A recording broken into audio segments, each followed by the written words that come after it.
Witam Was bardzo serdecznie w kolejnym odcinku, który czuję, że będzie istotny i zmieni perspektywę. I do dzisiejszego tematu zainspirowało mnie moje zajrzenie do mojego horoskopu. I poczekam na Was chwilkę, bo wiem, że YouTube potrzebuje około minuty, żeby Was włączyć na żywo. A przy okazji przypominam o tym, żeby dołączyć do listy subskrybentów, żeby dzielić się tymi treściami, jeżeli uważasz je za interesujące, ważne. Pamiętaj, żeby dawać lajki. O ile czujesz, że oczywiście, jeżeli to jest zgodne z tobą. Chodźcie, kochani, chodźcie. Widzę, że już dołączacie. Mm.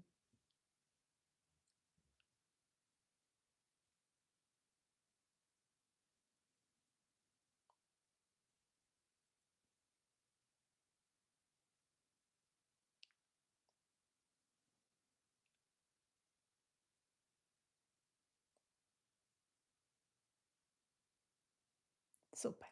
Jesteście. Cieszę się.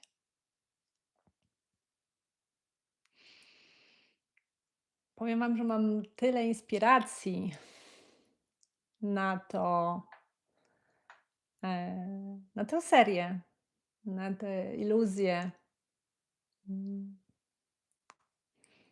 Jest jeden temat, który jest bardzo ciekawy, jest z jednego pytania, komentarza pod zupełnie innym moim nagraniem.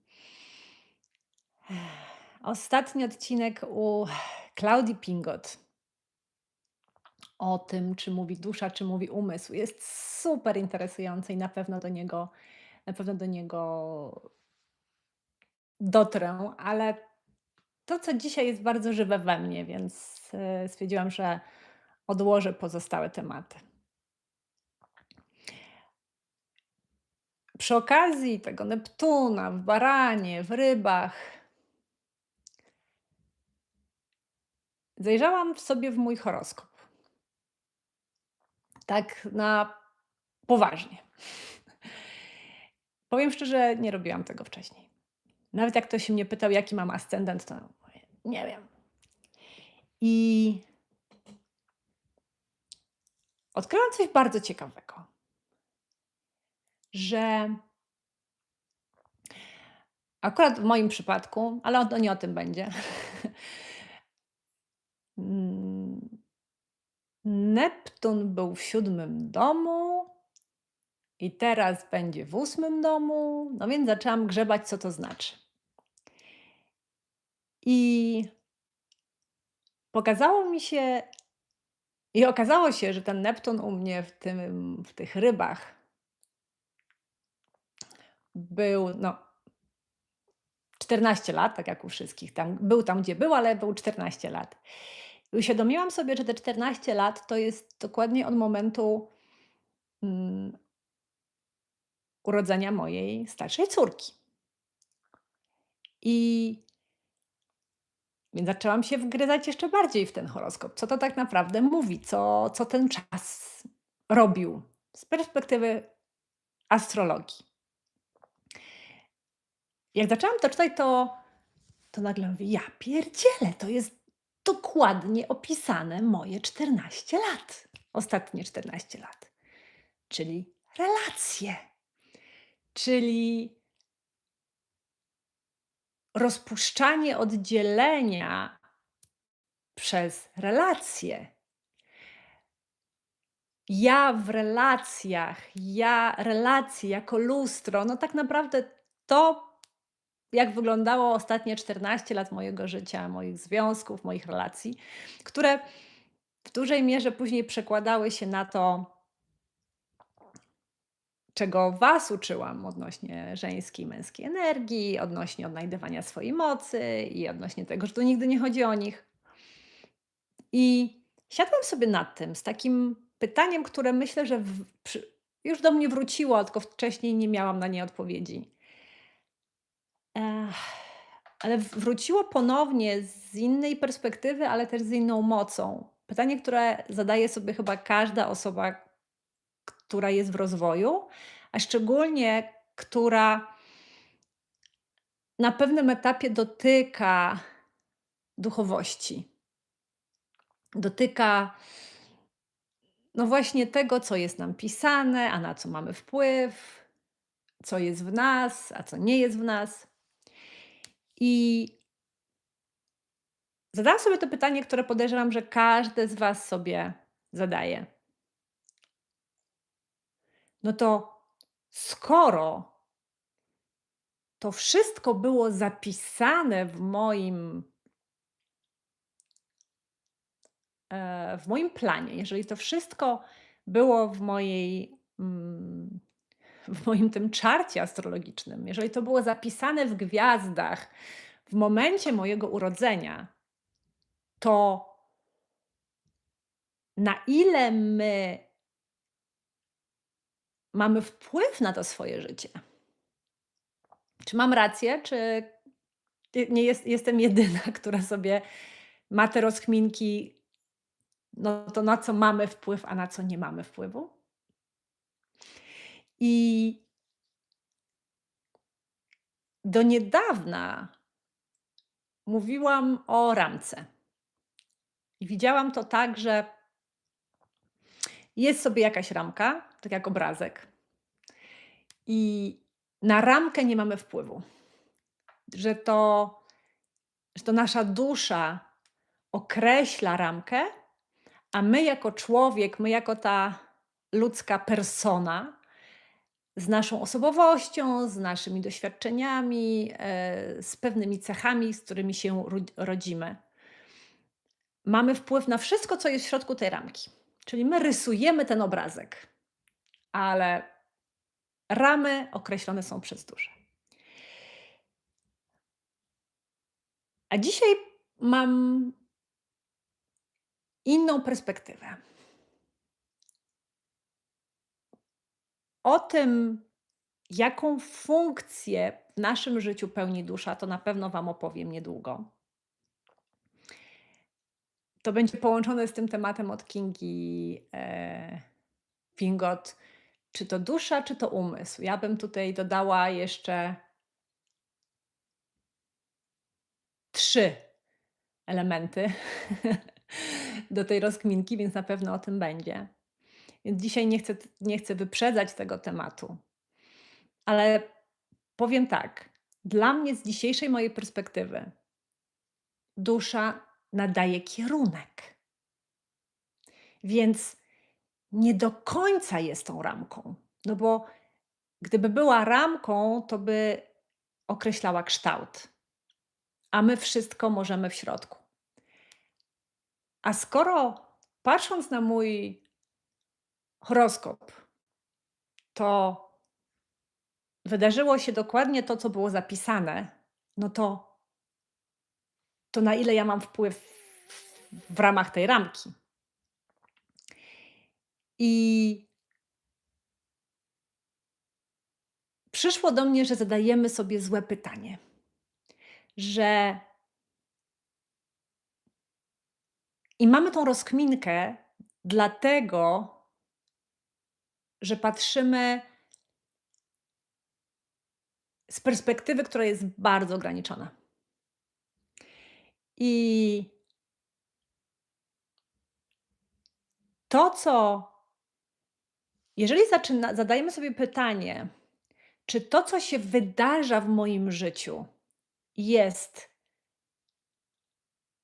zapisane w gwiazdach, czy mam na to wpływ? To na to pytanie będzie trudno znaleźć prawdziwą odpowiedź. Bo ja to widzę jako takie wymieszane, wymieszane kłębki. Uwaga, przewagą to było zapisane. Ale coś, co nie jest zapisane. Uwaga, i to będzie game changer. Mogą być zapisane pewne doświadczenia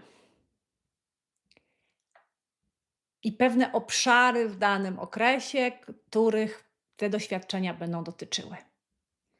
Ale to, co nie jest zapisane i na co mamy 100% wpływ, to jest to nie jest to, jaka to będzie droga, tylko jak my przejdziemy tę drogę. Czujecie to? Poczujcie to chwilę. Jeżeli droga jest określona, a Twoja rola, gigantyczna rola jest w tym, jak tą drogę przejdziesz. Jak zinterpretujesz te rzeczy, które się wydarzą. W jaki sposób, w jaką rolę wejdziesz. Czy wejdziesz w rolę ofiary sytuacji, czy też wejdziesz w rolę wojownika, który z tego coś wyciągnie dla siebie. Co z tego wyciągniesz? Czy wyciągniesz z tego, życie jest beznadziejnie, ludzie są okropni, faceci to świnie? Czy wyciągniesz z tego, okej, mam nauczyć się samosterowności, mam nauczyć się niezależności, mam dojść do suwerenności. I tutaj mamy wpływ. Więc jeszcze raz to powtórzę, tu w ogóle nie chodzi o to, czy ta droga jest zapisana, czy ona nie jest zapisana. Wszystko jedno. Czasami się mnie pytają kobiety, no ja nie wiem, czy to było w planie duszy, czy to nie było w planie duszy. To nie to pytanie. Nie to, co jest w planie duszy, a co nie jest w planie duszy. Tylko jak przechodzisz tą drogę, jak przeżywasz swoje życie, z jakich narzędzi, z jakich jakości korzystasz.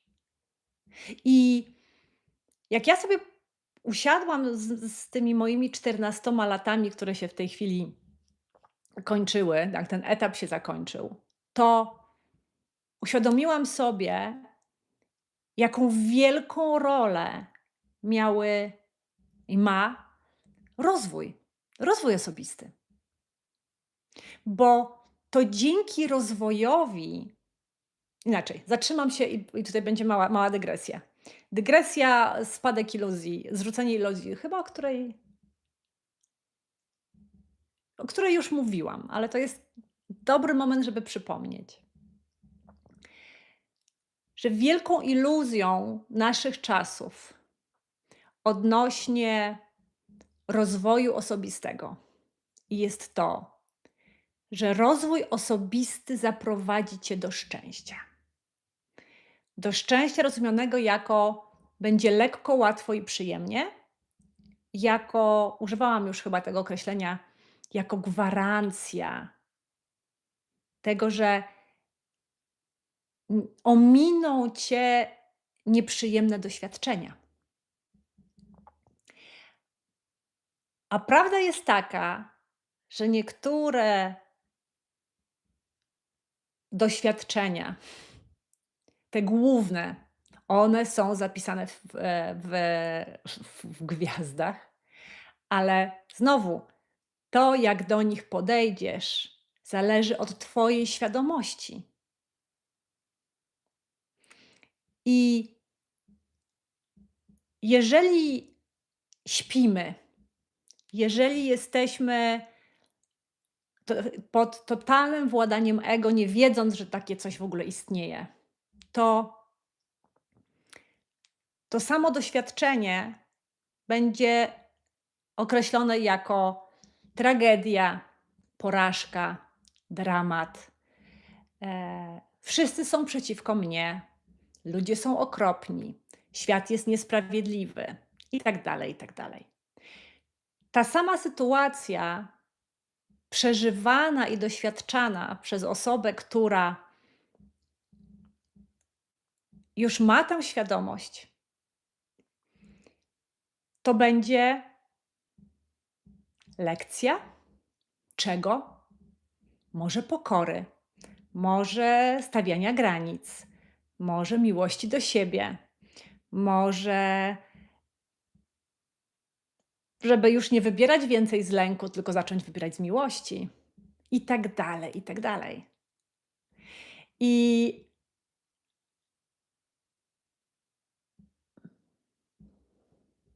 robię porządki przy okazji. Więc do tego jest nam rozwój potrzebny. Do tego, w jaki sposób przejdziemy przez tę drogę, a nie czy nas coś spotka, czy nie spotka. I tak jak powiedziałam, tak, są pewne doświadczenia, które nas ściągają ze ścieżki, tak? Jeżeli dusza określa kierunek, a my tej duszy nie słuchamy, to będziemy zbaczać. Ale i można zboczyć bardzo, bardzo, bardzo daleko, a można z powrotem wrócić. Ale nawet jeżeli się idzie ścieżką duszy, to wcale nie jest powiedziane, że to będzie czerwony dywan, że to będzie lekko, łatwo i przyjemnie.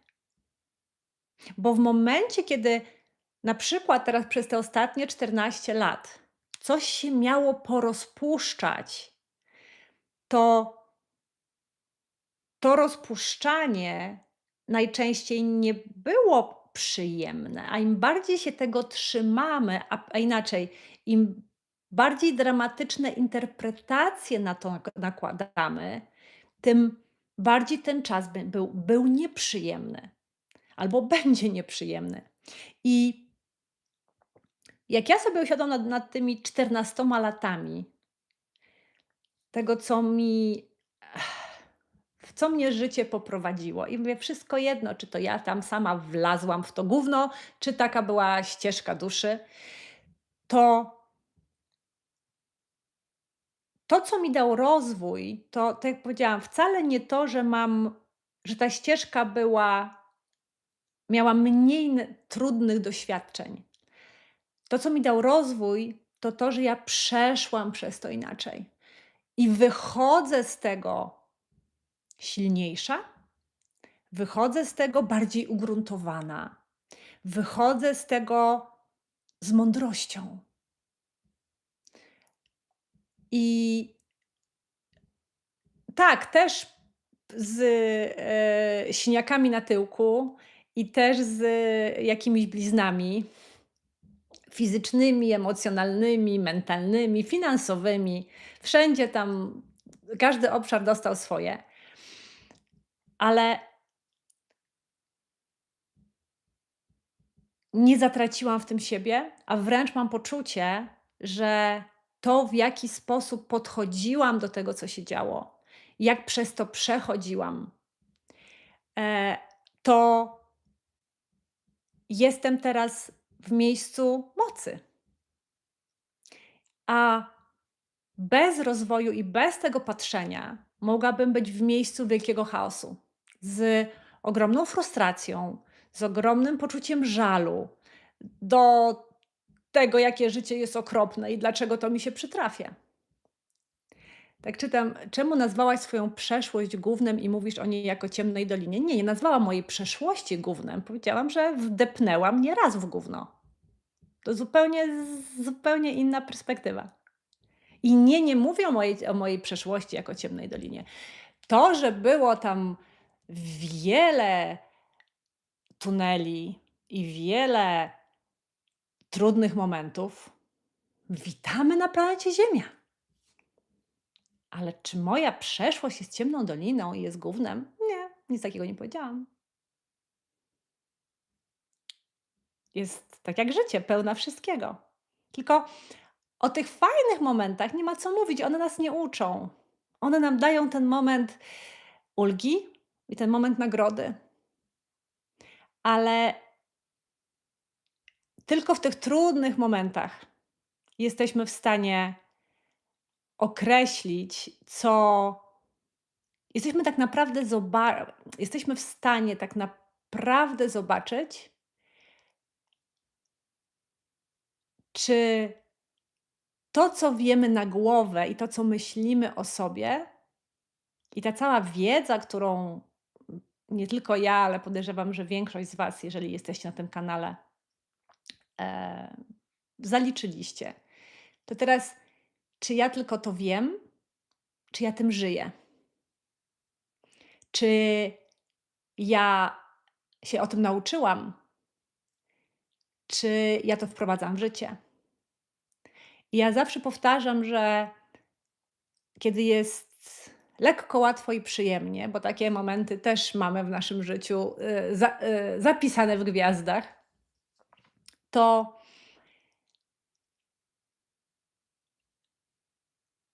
to fajnie. I warto się nimi delektować i jako taki moment bardzo często oddechu przed kolejną podróżą. Natomiast, tak jak powiedziałam, w tych trudniejszych momentach tak naprawdę jesteśmy w stanie sprawdzić. Żyję tym? Wprowadzam to w życie?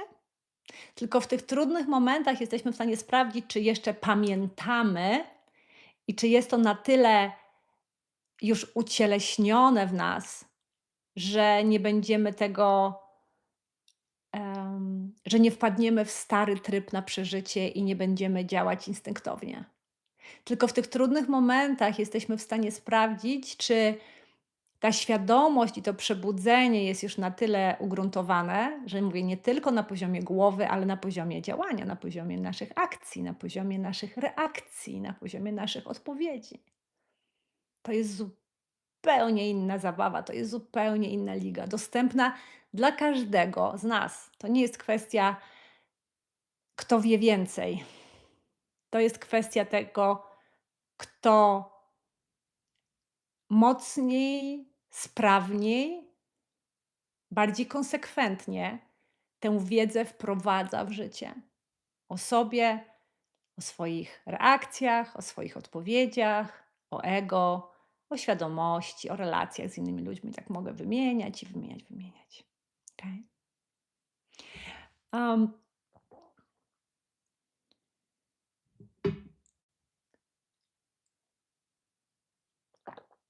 Skoro Bóg jest Twórcą doskonałym, to my jako Jego dzieci jesteśmy doskonali. Jednak wszelkie ograniczenia narzucone nam w dzieciństwie spowodowały, że nie musimy się rozwijać, lecz odkrywać. Tak, zgadzam się. To jest nazywane rozwojem osobistym, tak? Czy rozwojem duchowym. Ja myślę, że to jest. Rozumiem różnicę i tak, jak się patrzy na to z tej perspektywy, to nie jest różnica semantyczna, ale nie oszukujmy się, to jest taki skrót myślowy, tak? Rozwój. Bo w tym rozwoju to będzie czyszczenie, to będzie odkrywanie, to będzie dowiadywanie się nowych rzeczy również. Więc, więc dla mnie to jest, powiedzmy, w tym kontekście, o którym rozmawiamy tutaj, to jest dla mnie równorzędne. Czytam jeszcze jedną wiadomość, pytanie.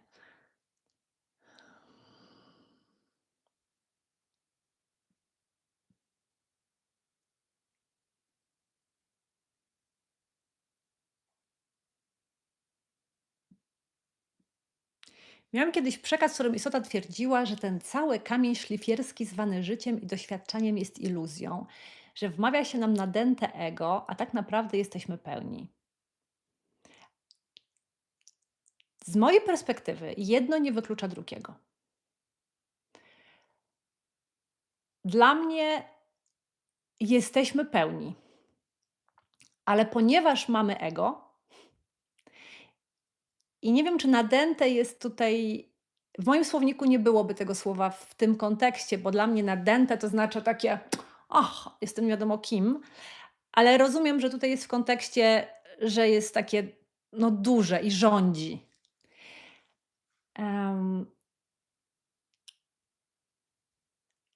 I dla mnie to ego, które jest, ono nam wmawia, że nie jesteśmy pełni. Więc jak dla mnie to mamy i jedno, i drugie. I jesteśmy pełni, i mamy ego.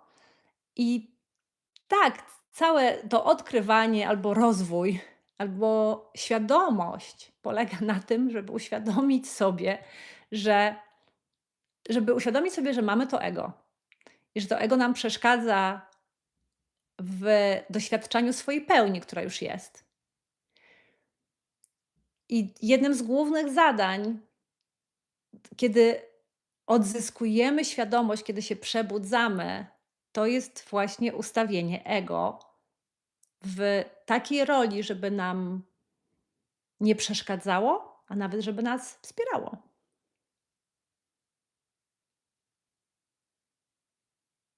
I nie do końca się zgodzę z tym, że to świat gasi w nas prawdę, którą odnajdujemy przez resztę życia. Bo jeżeli się wejdzie w teorię o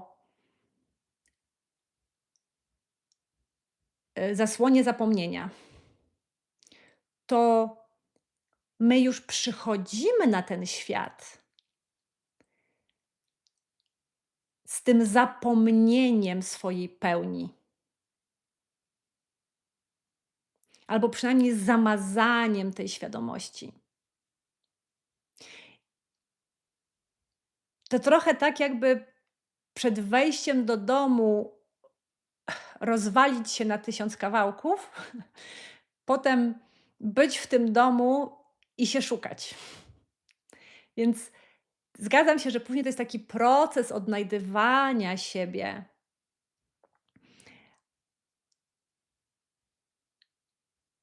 Ale nie czuję, żeby to było coś przeciwko nam, że to nie jest, że świat nam gasi, tylko to jest element tego całego procesu wzmacniania w sobie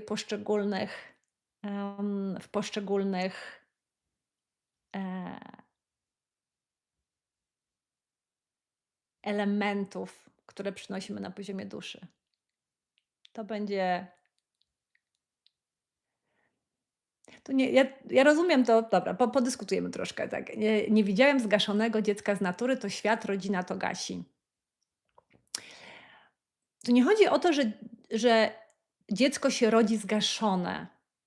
Tu chodzi o to, że my przychodząc na ten świat, wybieramy sobie dokładnie taką rodzinę, dokładnie takie okoliczności, dokładną datę urodzenia, która determinuje te zapisy w gwiazdach, o których mówiłam. Więc to nie jest coś, co świat nam robi. To jest coś, z czym my świadomie wchodzimy dokładnie w taki układ po to, żeby odkrywać siebie. I jak pracuję z tematem duszy na sesjach, to jestem w stanie zobaczyć, które tematy idą z świat zgasił, a które tematy zostały świadomie wybrane na wcześniejszym etapie. Okay? Jeszcze było pytanie o duszę. Czekajcie, wrócę do niego. Gdzieś zginęło. Było pytanie, jak się komunikować z duszą chyba. I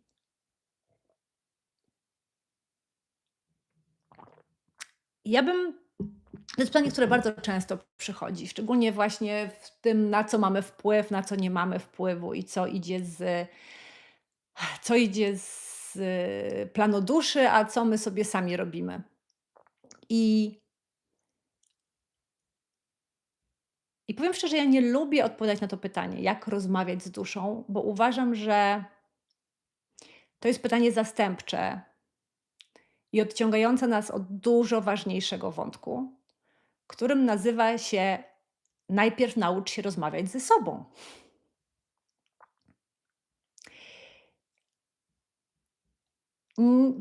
Nie da się pogadać z duszą, to będzie na chyba jakieś inne nagranie, ale tak powiem bardzo szybko. Nie da się nawiązać kontaktu z duszą, jak się nie ma kontaktu ze sobą. Wręcz powiedziałabym, Kiedy zaczynamy, dusza się komunikuje przez nas, przez umysł, przez ciało, więc kiedy nie jesteśmy w połączeniu ze sobą, to ona nie ma kanału do tej komunikacji. Więc ważne, żeby zapytać się samej siebie najpierw, czy samego siebie, a po co ja się chcę komunikować z tą duszą? Co mój umysł sobie wykombinował, że co dostanę, co osiągnę, albo przed czym się uchronię, jak nauczę się komunikacji z moją duszą? Bo tu jest diament. Tu jest ta najcenniejsza informacja, która może totalnie zmienić cały temat i całą narrację. Okej?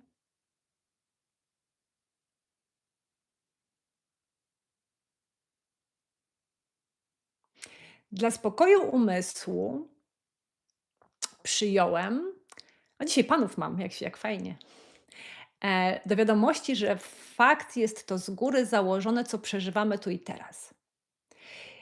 Powiem tak, ja też z tego samego powodu bardzo lubię to założenie. Dla spokoju umysłu. Ale uwaga, bo można wejść w wielką pułapkę. Robiłam nagranie 2 odcinki temu na temat ulgi. I to założenie, że to, co przeżywamy, jest z góry założone tu i teraz, wspiera nasz proces regulacji i wspiera nasze poczucie ulgi. I wspiera to, co nazwałeś spokój umysłu. I to jest ogromnie cenne i bez tego trudno iść dalej. Ale ja widzę, jak wiele osób zatrzymuje się w tym miejscu i utyka i karmi siebie. To, co się dzieje tu i teraz, to nie ma na to wpływu, to było z góry zapisane. I lądują w tym, o czym mówiłam przy okazji pułapek ulg, czyli e, lądują bez sprawczości, lądują bez odpowiedzialności. No bo to nie ja, to mnie. A to nie jest ten kierunek, do którego jesteśmy teraz wołani. Więc powiedziałabym tak. Ja uważam, że kiedyś miałam taką perspektywę, że są prawdziwe narzędzia i nieprawdziwe narzędzia. Że coś jest prawdą albo coś jest nieprawdą, iluzją. Dzisiaj z tej perspektywy, z której patrzę, widzę to inaczej.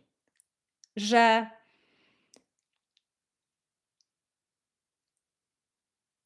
to, czy coś jest prawdziwe, zależy od miejsca, z którego patrzymy, od miejsca, w którym jesteśmy. I tak jak na pewnym etapie bardzo potrzebna jest perspektywa: okej, to nie jest nie wszystko zależy ode mnie, to jeżeli się pójdzie dalej, to ta sama perspektywa już nie jest wspierająca, tylko jest hamująca, blokująca, a wręcz cofająca nas z powrotem.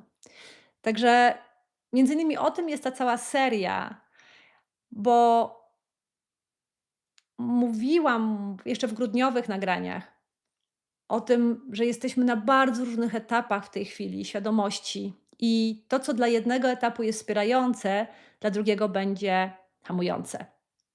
To, co dla jednego jest prawdą, dla drugiego już będzie tylko kawałkiem prawdy, bo nagle mają szerszą perspektywę. Więc ja już nie dyskutuję z czyimiś prawdami, przyjmuję je, że z tego miejsca, z którego się patrzy, one są prawdziwe. A jednocześnie, jak powiedziałam, w momencie, kiedy idziemy dalej, wyżej, szerzej, głębiej, to,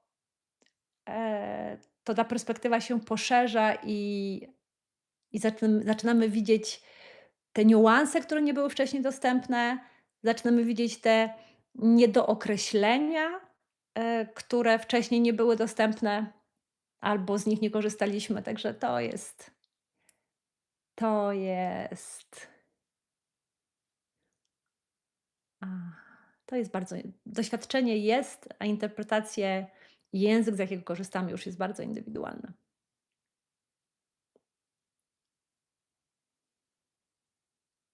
No dobrze, kochani.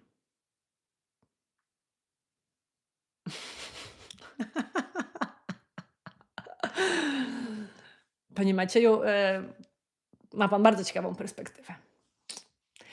Kochani, dziękuję za dzisiaj. Mm, Dzielę się z wami tym, co jest we mnie żywe. Nie oczekuję od was, że się ze mną będziecie zgadzać albo nie zgadzać. Cenię, tak jak powiedziałam, każdą waszą prawdę i każde wasze doświadczenie i dzielcie się przy okazji tym, jak ja się dzielę. Bo tutaj nie chodzi o to, żeby ktoś miał rację, czy ktoś nie ma racji. Ja nie chcę was do niczego przekonywać, nie chcę, że macie mi koniecznie wierzyć, albo nie wierzyć. Zostawiam was z tym, przekazuję, dzielę się z tym, co aktualnie się u mnie gdzieś tam budzi, te rozkminki. A co z tym każdy zrobi, to już jest jego. Pięknego, pięknego dnia, pięknego popołudnia, kochani, i do zobaczenia pewnie pojutrze z kolejnym odcinkiem. Buziaki, pa!